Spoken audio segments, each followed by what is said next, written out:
Hello and welcome to helping academy YouTube channel. আজকের interview preparation ক্লাসে আমি তোমাদের সাথে আলোচনা করব ডাব্লিউবিএসএসসি গ্রুপ সি এবং গ্রুপ ডি ইন্টারভিউয়ের সবচেয়ে গুরুত্বপূর্ণ 50টি প্রশ্ন উত্তর। যেই প্রশ্নগুলি ইন্টারভিউ বোর্ডে সাধারণত করাই হয়ে থাকে, সেই সম্ভাব্য প্রশ্নগুলি আমি তোমাদের সাথে আলোচনা করব।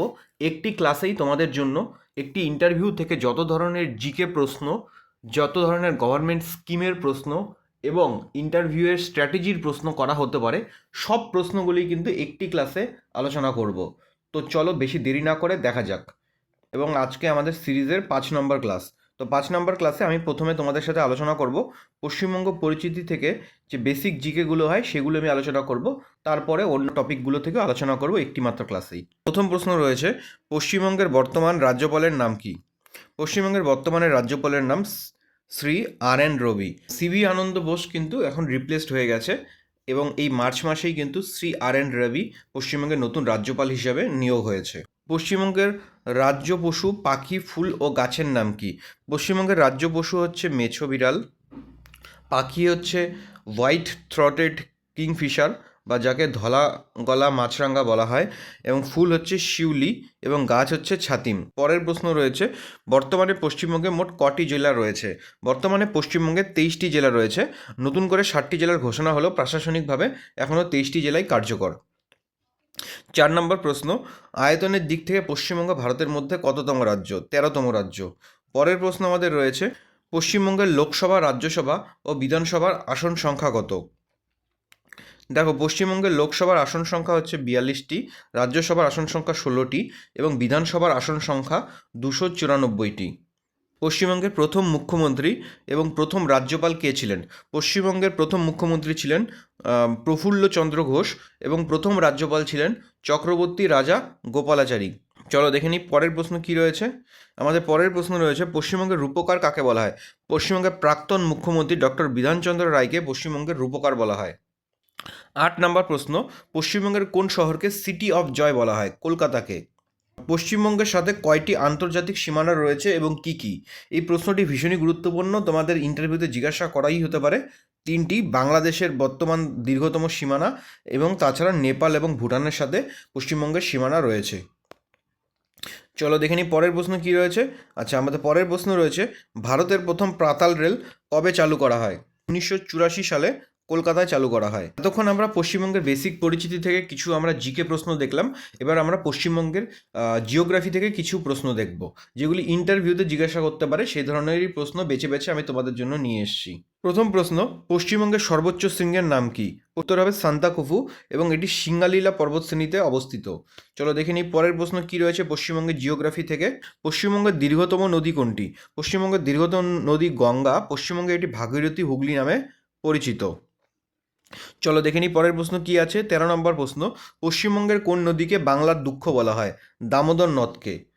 আমাদের পরের প্রশ্ন রয়েছে, পশ্চিমবঙ্গের কোন শহরকে ভারতের রুর বলা হয়? দুর্গাপুরকে। আমাদের পরের প্রশ্ন রয়েছে, পশ্চিমবঙ্গের কোন জেলাকে ধানের গোলা বলা হয়? এই প্রশ্নের সঠিক উত্তর হবে পূর্ব বর্ধমান জেলা। 16 নম্বর প্রশ্ন রয়েছে, পশ্চিমবঙ্গের শুষ্কতম স্থান কোনটি? বীরভূম জেলার ময়ূরেশ্বর পশ্চিমবঙ্গের শুষ্কতম স্থান। 17 নম্বর প্রশ্ন, পশ্চিমবঙ্গের কোথায় সবচেয়ে বেশি বৃষ্টিপাত হয়? আলিপুরদুয়ার জেলার বক্সা ডুয়ার্সে পশ্চিমবঙ্গের সবথেকে বেশি বৃষ্টিপাত হয়। চলো দেখে নিই পরের প্রশ্ন কি রয়েছে।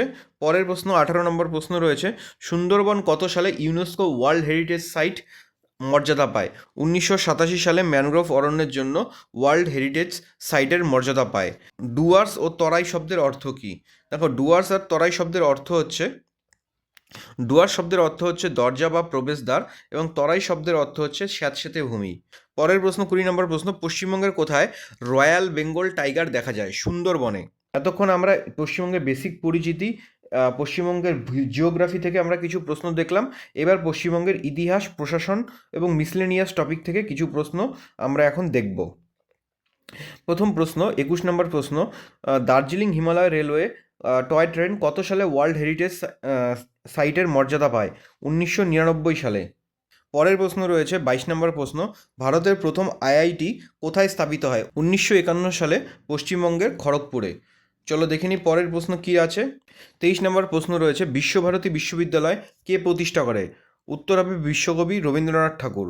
24 নম্বর প্রশ্ন রয়েছে, পশ্চিমবঙ্গের কোথায় সিনকোনা চাষ হয়? এর উত্তর হবে দার্জিলিং জেলার মংপুতে। সিনকোনা থেকে ম্যালেরিয়ার ওষুধ কুইনাইন তৈরি হয়। বক্সা ব্যাঘ্র প্রকল্প কোন জেলায় অবস্থিত? উত্তর হবে আলিপুরদুয়ার জেলা। আমাদের পরের প্রশ্ন রয়েছে 26 নম্বর প্রশ্ন, সুন্দরবনের প্রধান নদীগুলি কি কি? সুন্দরবনের প্রধান নদীগুলি হচ্ছে মাতলা, বিদ্যাধরী, গোসাবা, পিয়ালি, সপ্তমুখী। 27 নম্বর প্রশ্ন রয়েছে, পশ্চিমবঙ্গের জনঘনত্ব সবচেয়ে বেশি এবং সবচেয়ে কম কোন জেলায়? পশ্চিমবঙ্গের সবচেয়ে বেশি জনঘনত্ব কলকাতায় এবং সবচেয়ে কম পুরুলিয়া জেলাতে হবে, ঠিক আছে? পশ্চিমবঙ্গের সবচেয়ে কম জনঘনত্ব পুরুলিয়া জেলাতে। আর যদি তোমাদেরকে জিজ্ঞাসা করে পশ্চিমবঙ্গের সবচেয়ে কম জনসংখ্যা কোথায়, সেটা কিন্তু কালিম্পংয়ে হবে। সেন্সাসের ডেটা অনুযায়ী কিন্তু এটাই হবে। তো চলো দেখে নিই পরের প্রশ্ন কি আছে।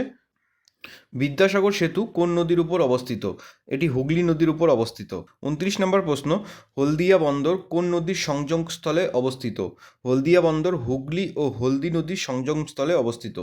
30 নম্বর প্রশ্ন রয়েছে, পঞ্চায়েত ব্যবস্থার কটি স্তর ও কি কি? পঞ্চায়েত ব্যবস্থার 3টি স্তর, গ্রাম পঞ্চায়েত, পঞ্চায়েত সমিতি এবং জেলা পরিষদ। আচ্ছা, এখন আমরা পশ্চিমবঙ্গের রাজ্য সরকারের গুরুত্বপূর্ণ যে গভর্নমেন্ট স্কিমগুলি রয়েছে, যে স্কিমগুলি তোমাদের ইন্টারভিউতে জিজ্ঞাসা করতে পারে, সেই স্কিমগুলির বিষয়ে আলোচনা করব। 31 নম্বর প্রশ্ন, কন্যাশ্রী প্রকল্প 2013 সালের মূল উদ্দেশ্য কি? মেয়েদের বাল্যবিবাহ রোধ করা এবং তাদের উচ্চশিক্ষায় উৎসাহিত করা। তোমরা মনে রাখবে কন্যাশ্রী প্রকল্প কত সালের প্রকল্প চালু হয়েছিল? 2013 সালে। আমাদের পরের প্রশ্ন রয়েছে 32 নম্বর প্রশ্ন, লক্ষ্মীর ভাণ্ডার প্রকল্পের সুবিধা কি কি আছে?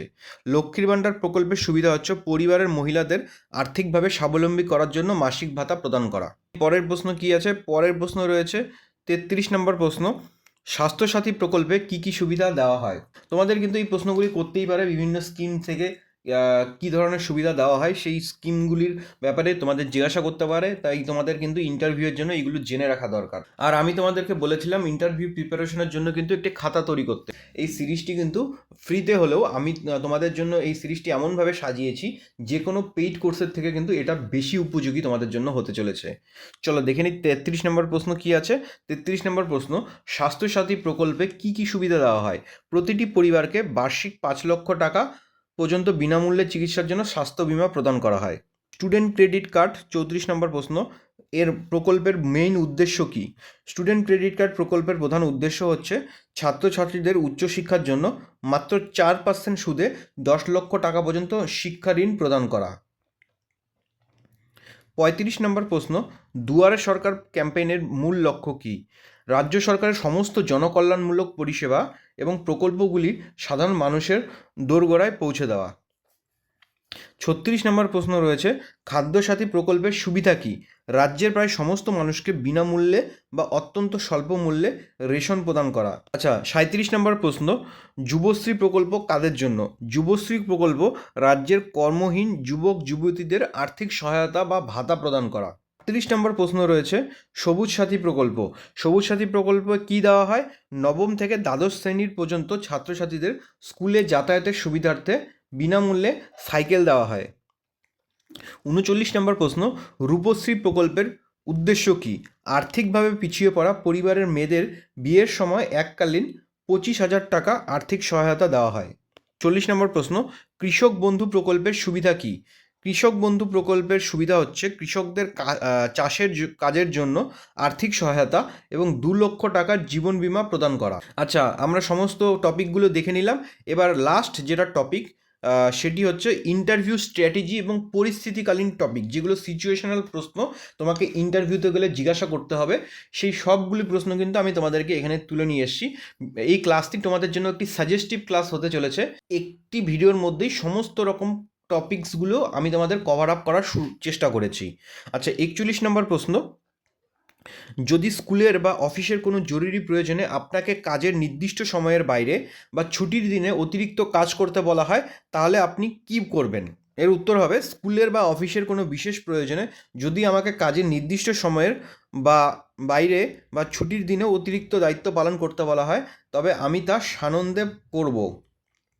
প্রতিষ্ঠানের স্বার্থে ও কাজের প্রয়োজনে এইটুকু সহযোগিতা করা আমি আমার অবশ্য পালনীয় কর্তব্যের মধ্যেই ধরি।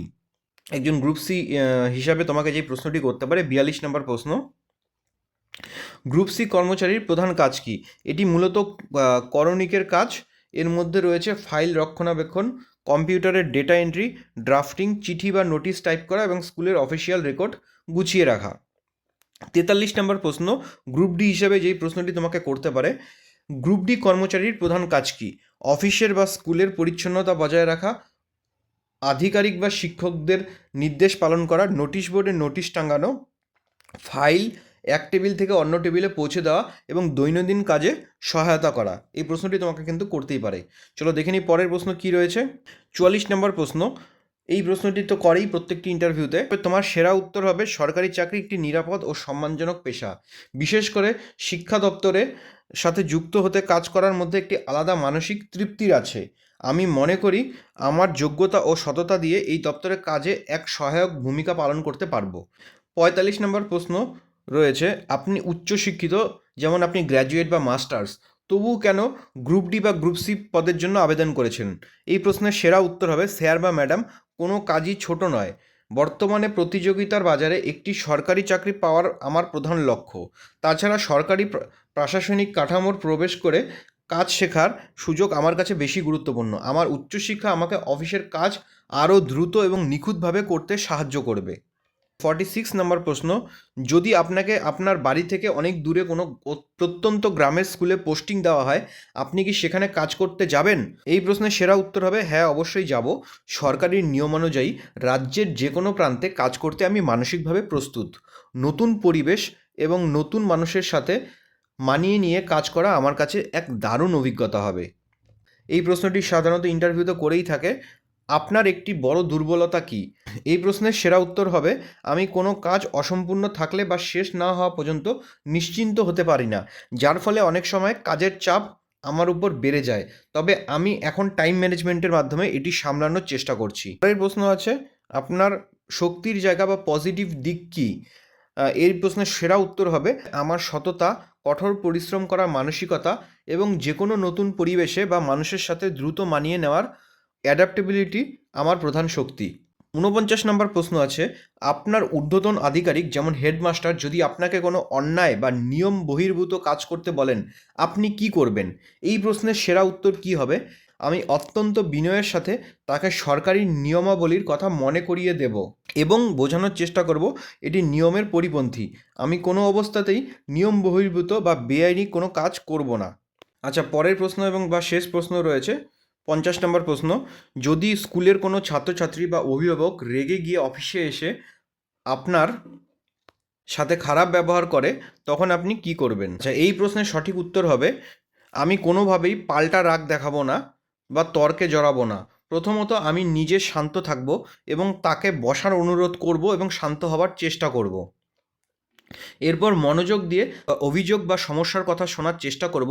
যদি বিষয়টি আমার সমাধানের আয়ত্তের মধ্যে থাকে তবে আমি সাহায্য করব। আর যদি তা না হয় তবে অত্যন্ত বিনয়ের সাথে তাকে প্রধান শিক্ষক বা উপযুক্ত কর্তৃপক্ষের কাছে নিয়ে যাওয়ার ব্যবস্থা করব। তো এই ছিল আজকে তোমাদের জন্য 50টি প্রশ্ন, যেই প্রশ্নগুলি তোমাদের ইন্টারভিউতে করা হতে পারে। আমি তোমাদের জন্য একটি ভিডিওর মধ্যেই সমস্ত প্রশ্নগুলি এক জায়গায় কম্পাইল করে নিয়ে আসার চেষ্টা করেছি। তো তোমাদের ক্লাসটি কেমন লাগলো আমাকে জানাবে। ক্লাসটি যদি ভালো লেগে থাকে অবশ্যই একটি লাইক করবে এবং আমাদের চ্যানেলকে সাবস্ক্রাইব করবে। Thank you.